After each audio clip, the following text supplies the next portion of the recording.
Hello YouTube, Robin Hood Bricks here, and welcome to the Lego room for a tour of my Lego city, Brick Nottingham. And where better to start today than, due to popular demand, having all of the power functions builds on, the factory, all the fairground rides, the trains, the trams, the subway, helicopter, Vestas wind turbine, all at once, probably for the first time ever. And for those more familiar with the city, something to keep you occupied is to try and spot 5 of these goblins throughout the city, hidden doing their normal daily jobs, yeah, they'll be inconspicuous amongst everything else.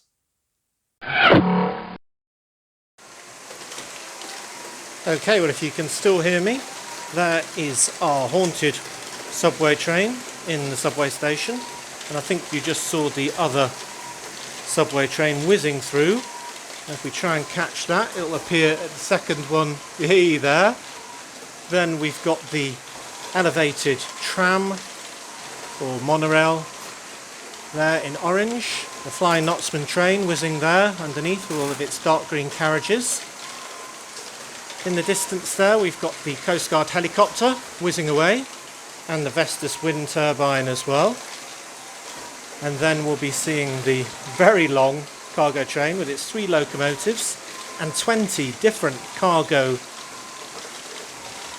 wagons, some of which are powered, like that one, all the way to the end where we've got the pump wagon, which has decided to stall, annoyingly. Oh no, there it's going. And another one that's making all the noise at this end is the powered GBC factory, which makes ginormous balls and then tests them on their way down to the van at the bottom. And then comes the fairground with probably my favourite, the powered bumper cars with their kind of jerky natural movements. The carousel, the hooker duck, pirate ship, Ferris wheel, the Wheel of Fortune, the Venus Fly Drop vertical drop ride, the big roller coaster, which has decided to stall as well. Get that one going again. The pirate roller coaster needs a bit of help as well. The Ice Queen, Escape from the Ice Queen ride, and the rocket ride there as well.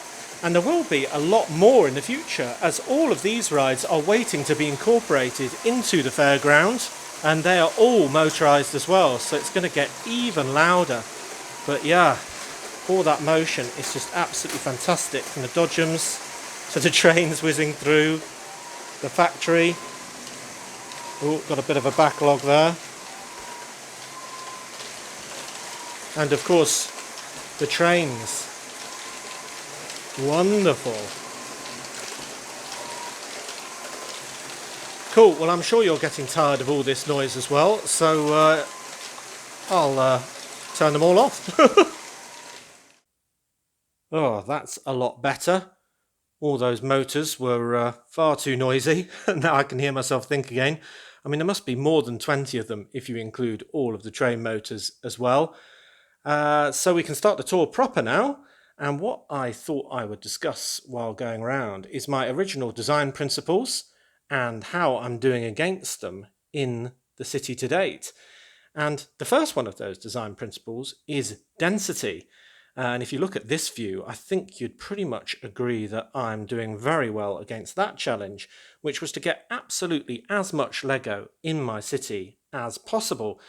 And that's because, well, heaven knows that Mrs. Hood is not going to give me another room to fill with Lego, so I best make as good a use as I can with the current room.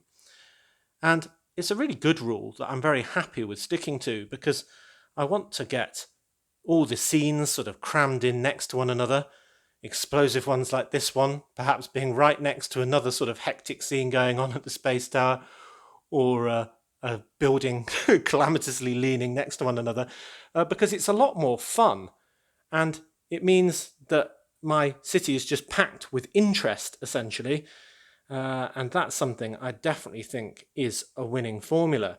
And it even extends to things like my cargo train, which some people think is perhaps ridiculously long, with 23 elements and counting, because I'm going to be adding a lot more.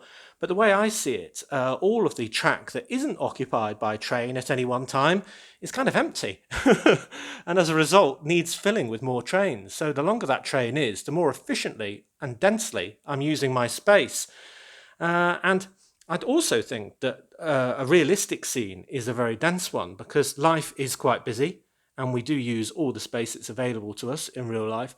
So a scene that personifies density the best, I think, is my station, with its platforms, with the buildings backing onto it from both sides, and the stairs going up to the monorail line and all of that building. I think it's a really good example of that policy working very well, and the subway entrance there. Yeah, so density, I think that is a good idea for a Lego city, for anyone. And I think, yep, I think I've got a tick for that one. I think I'm doing pretty well. My second design rule is diversity. And what I mean by that is including as many different themes as possible coherently in one city, whether that be Teenage Mutant Ninja Turtles, or a pirate's fort being used as a tourist attraction, or an adventurer's balloon overhead, or maybe Dr. Inferno's henchmen flying around the harbour and in this warehouse, which itself is a Spider-Man set, or converting a Friends set, being that restaurant up against the wall, or maybe even Ninjago set converted into a floating Chinese restaurant. And I think that variety of type of build and style of build really adds a lot to the city's interest, even extending to things like this Snap girder bridge. And indeed, my cargo train is a good example of further diversity, or even all the shops in my old town, in that rather than have one example of a very big build, such as a, say, shopping mall or something like that, I think it's much more interesting to have the diversity of dozens of smaller shops, even if they're less realistic individually as a result. And I'd much rather have my cargo train have 10 or 20 different carriages on than have even two that are the same. So I think diversity adds a great deal to the city in terms of source matter and its placement.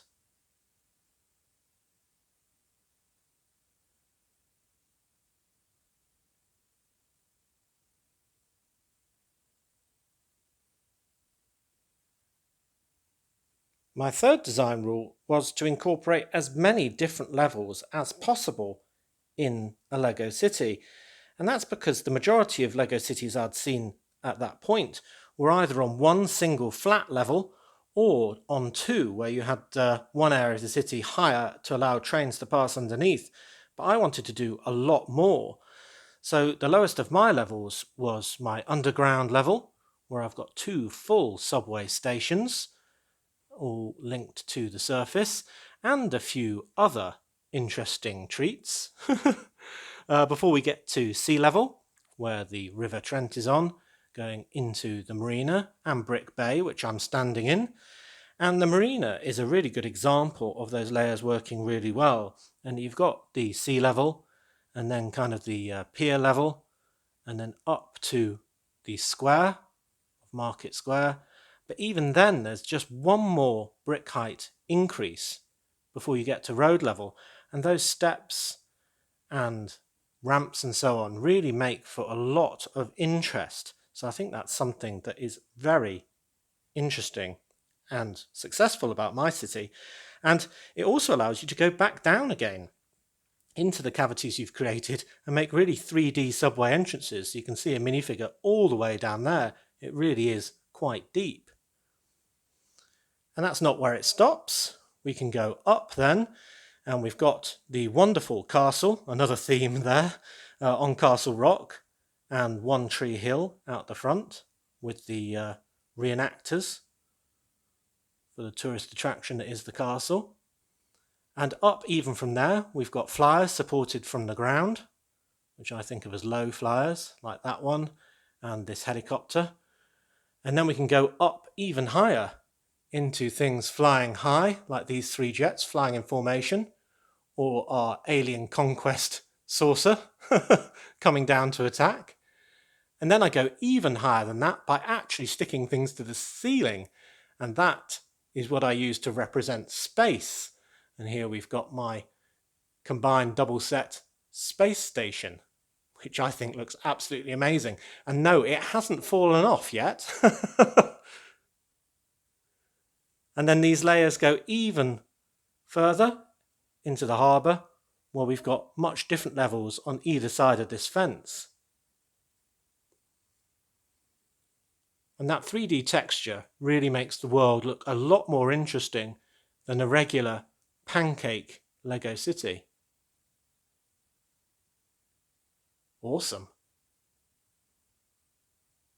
My 4th design rule is build to the walls. And you'll see that I access all of my Lego tables from 2 standing holes, one being Brick Bay where we just were, and the other one being where I'm standing now. And that's so I could build right up to the walls on all 4 sides of my Lego room.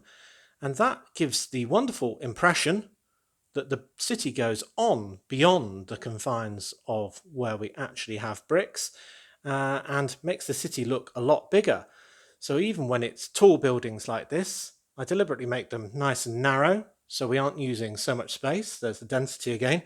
But they have still got all the detail that you'd want, both outside and inside. There's the density rule again. But they give the impression, as I say, that the city continues on. And it saves a lot of space, because if you think about, say, the castle, it could have been 2 or 3 times the size, but maybe it is a lot bigger, but just through the wall. Or my gym at Sweat could be 3 times the size, but we're only seeing 1/3 of it. And then one of the best examples, my favourite, is the airport, which are notorious for taking up too much space in a Lego city, or you need a very big room to accommodate one properly. So why not have only the front of a terminal building and have, well, only the nose of a plane that is being boarded? And it gives the impression, obviously, that the facilities continue way off into the distance, and the wings of that plane really do exist. But we have got a huge airport in place for only 2 or 3 base plates worth of space. So I think that is my favourite example of a facade. And another really good use is the farm. For a farm to be realistic, it would have to be absolutely massive. But we've got all the elements of a farm we need here, and by building it in the corner, it kind of suggests that maybe that is the first of dozens of pigsties, or maybe that's just the end of a dairy, or maybe that orchard goes on and on into the distance. And surely that isn't a very small field of wheat. No, it goes on and on in all directions for miles. So I think the use of the walls of a Lego city is a really good idea. But it only comes with one really bad point, which is that I do have to crawl quite a lot underneath these tables to get in and out of the Lego room or between the standing holes. So yeah, I do have to make sacrifices.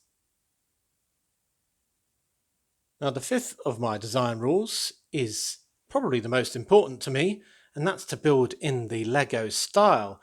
And what I mean by that is to build things without focusing too much on realism, and to concentrate more on whether it gets the job done and whether it looks good fun while you're doing it with loads of interesting scenes.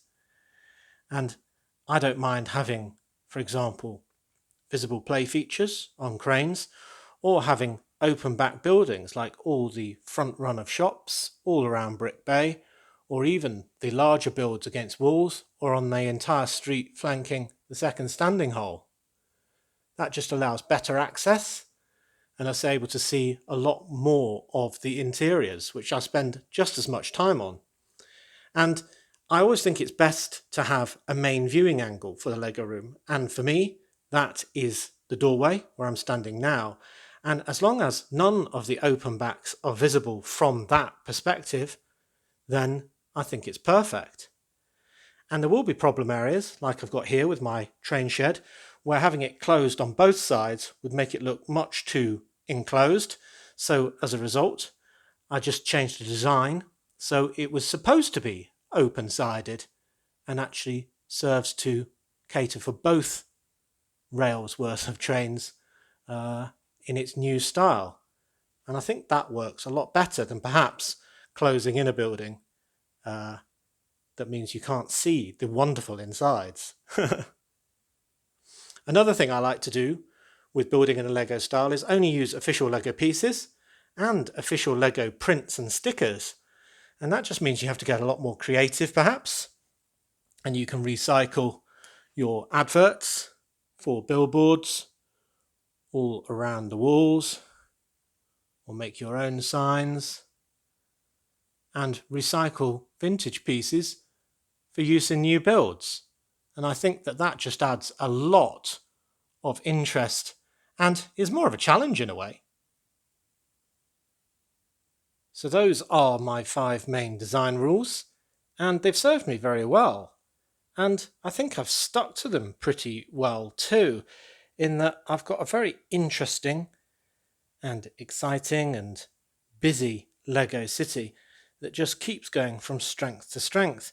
And I think one reason it does that is because of the wonderful suggestions I get from all of my subscribers, which I do try and reflect when I think they make a build better, like my wonderful trains recently, the rail Zeppelin there that's powered by the propeller at the back, or my flying Knotsman train, which does look absolutely spectacular, especially crossing my blue rail-built girder bridge with its green carriages as well.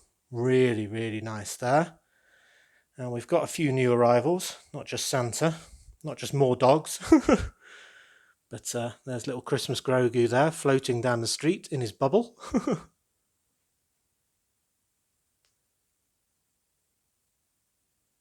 And the main street.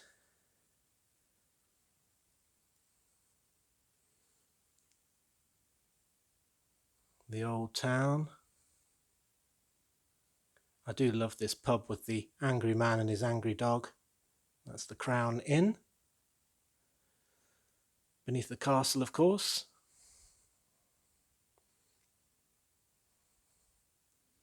Not forgetting the smaller shops. And Mrs. Hood's favourite, the Yeti. From an Orient Expedition set. The gym, I really like the gym. That's very popular. And Apollo Arcade, of course, with the Pink Flamingo nightclub on the left. And that cobbled street is just fantastic. I might have to do more of those.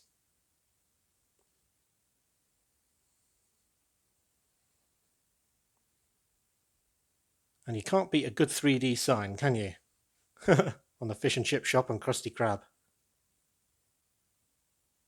So a big thanks to all of you for continuing to support this channel and for sending me all your ideas as you have them to sort of improve my builds, which I do try and incorporate wherever I can into the city. Big and small, just as important. I prefer the easy ones.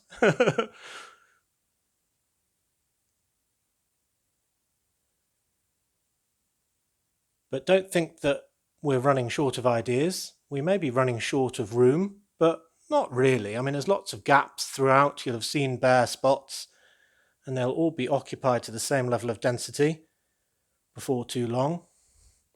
There's my modular.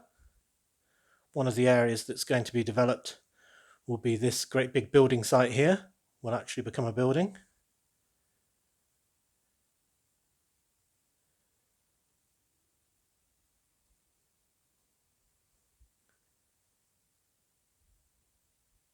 And of course the fairground will be continued to a great extent in coming weeks and months until completed. And then we've got the undersea cabinet, which I haven't shown at all as part of this tour, in the build room where I've got the building desk, and that will continue to get populated though probably after the fairground is finished.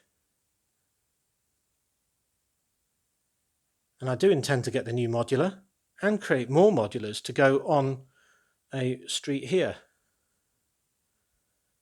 though they will be facing the wall to a degree.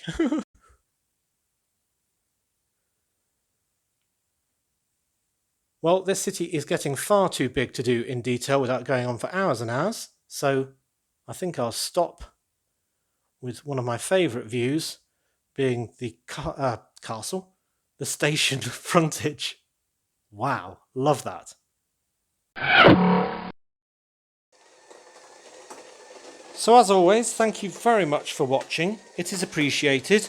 Do remember to like, comment and subscribe for more awesome LEGO videos. And if you value this channel, there are many ways in which you can support it. Do check out the links in the description below. And next time on Robin Hood Bricks, we'll be doing another episode of Fairground for Mondays, where we're trying to put the fairground all together. Then we'll do a brick haul on Wednesday. And then Friday, we'll do another original mock build. So, until all of that, see you!